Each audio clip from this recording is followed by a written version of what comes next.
Thanks so much for that introduction, and thanks to everyone who's here and to my colleagues at Cogut. This is a really great way to start the spring semester.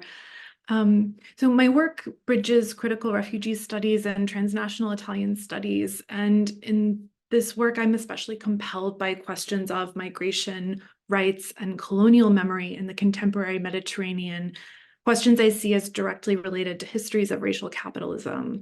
I use narrative and ethnographic methods, and these orient my work, as you've just heard, around testimony and witnessing through oral history and through an engagement of a range of media and cultural texts.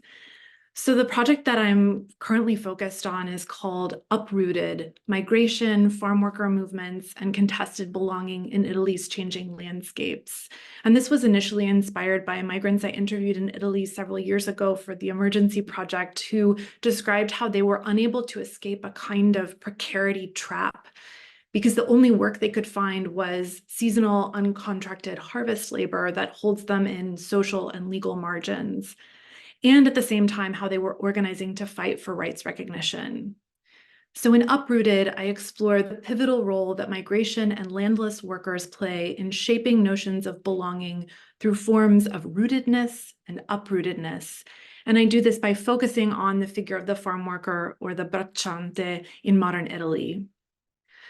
A lot of work on migration in Italy centers urban spaces or Italy's external borders, like Lampedusa, for instance.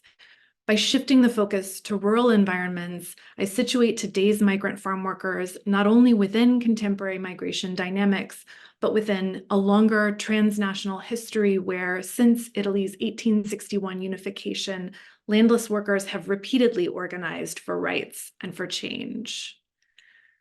Today, foreigners comprise at least 1/3 of Italy's agricultural labor force, and that number is much higher in southern regions. Many of these workers confront corruption and exploitation in the sector, so underpaid and uncontracted work, as well as the prevalence of organized crime. These situations are not new, but they've continued and have morphed with shifting migration trends. So as fewer Italians have worked as braccianti and more workers come from Eastern Europe and now increasingly from South Asia and from Africa. In popular imaginaries, farm workers move between hypervisibility and invisibility.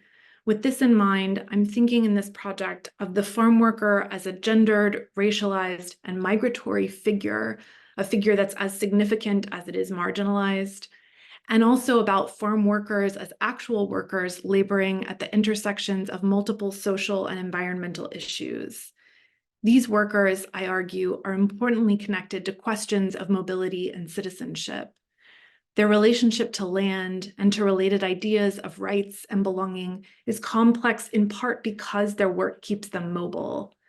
In Italy, this includes historically Southern peasants who moved internally, Italians who moved abroad as settler farmers in the colonies or planters in the Americas, and migrants today whose legal and social precarity keeps them working in slave-like conditions.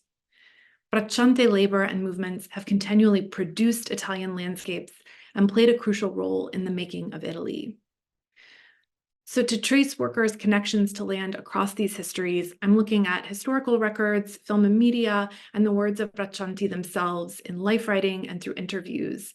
I'm interested in what resonances and frictions across different episodes can tell us about shifting ideas of citizenship and belonging.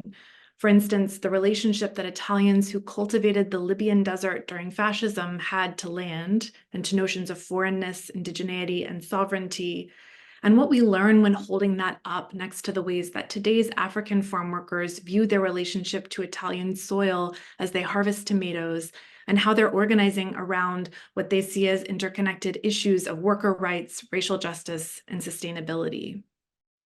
One of my goals with this project is to elaborate how two contemporary phenomena fit within this longer history. So first, how the racialization of migration meets the refugeization of labor, or the increasing reliance on a precarious workforce that's comprised of asylum seekers, refugees, and undocumented workers.